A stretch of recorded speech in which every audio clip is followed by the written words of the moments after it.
Welcome to the shop. I'm going to show you how I made this ball swivel for my vise.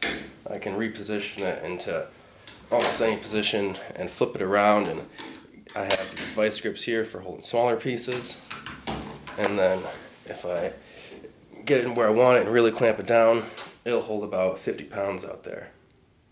I'll show you how this ball swivel works.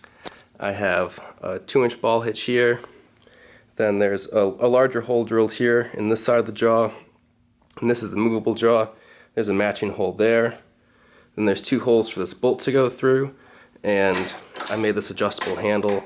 You could just use a normal nut and bolt, but this is 2 bolts, 2 nuts, 3 washers and a spring, and you can adjust this handle.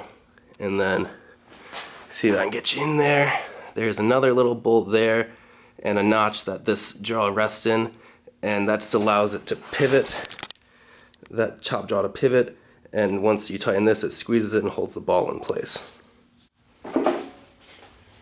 I have this vise holder tubing block and a piece of tubing.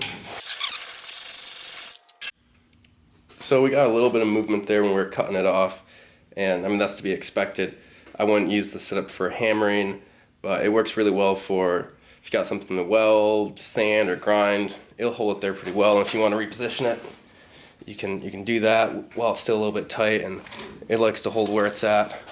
And so it's a good little third hand to move your vise around and make fabricating these products a lot easier. Thanks for watching. I hope some of y'all found that useful and end up making one of these for yourselves. If you are inclined to make one, I'll probably be doing a small run of these, so look for an email list in the description, and I'll also have a more complete build log on how I did this in the description, linked to a instructables tutorial. Alright, that's it for now. If you liked it, please comment, like, or subscribe. Thanks for watching. Bye.